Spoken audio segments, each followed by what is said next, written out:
So, you know those videos where they show the scale of stars and planets in our galaxy and they show how large they are? But the problem is, you just wonder how big they actually are. Well, good for you. Here's the actual answer to how large those planets actually are. So, let's just say that we're going to shrink the universe to the point where the Earth is the size of a tennis ball. Let's think on that. And the moon would be the size of a Nerf ball. Now ask yourself this question. How far away would they be from each other? They would be 7 feet away. And a cool fun fact, you can fit all 8 planets in between that space. And maybe even fit Pluto. Now, we get to Jupiter. Jupiter has got a big scale, fitting a lot of Earths. About somewhere around over 300,000 Earths. But that is nothing compared to the sun. The sun is so big, it can fit about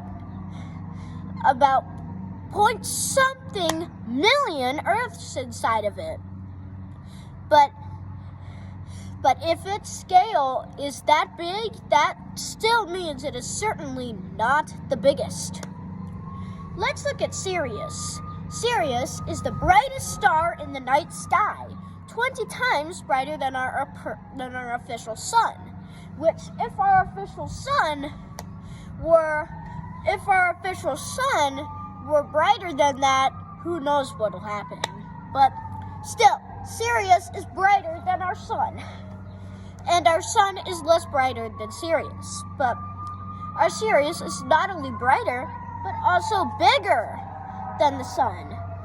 The sun is brighter than the sun. So, basically, you get the point. Now let's move on to Arcturus. Arcturus is a lot bigger than both Sirius and the sun. Arcturus is basically one of those stars that it appears so massively bright. It appears absolutely massive. And yeah, we could get to other stuff, but let's move on to Rigel.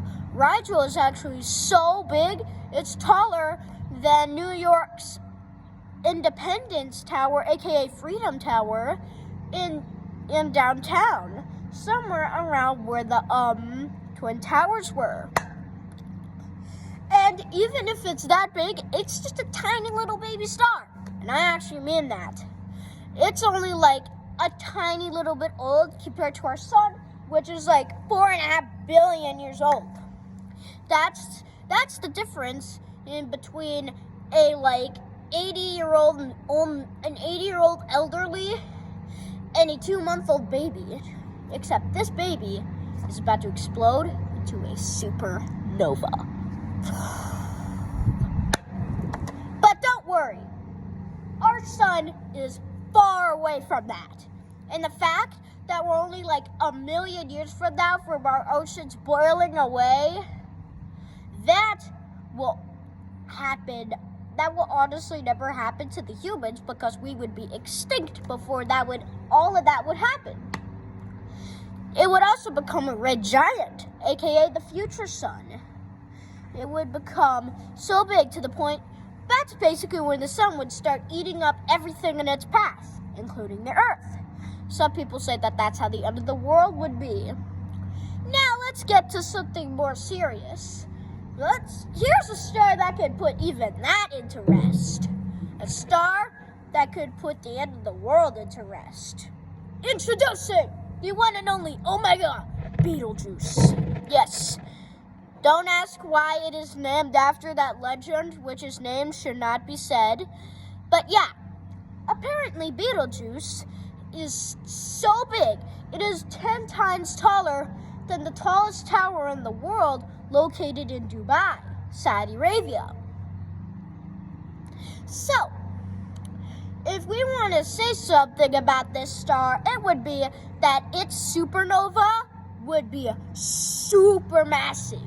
Like, its supernova would be so bright that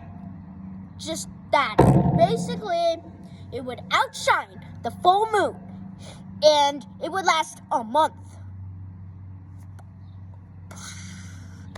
So, if you want to hear more crazy things, let's get into big talk.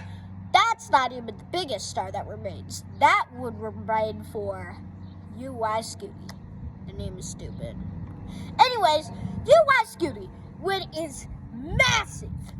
Basically, it would dwarf Manhattan at who knows how much.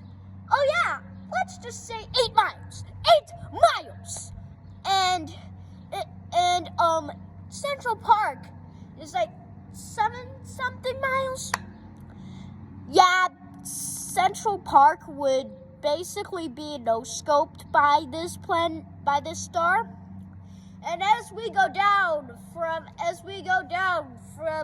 Uy-Scuti down to Betelgeuse, down to Rigel, down to Arcturus, down to Sirius, down to our sun, here we are living on a tennis ball. Do you feel small yet? I do. Peace out. Take care. Bye.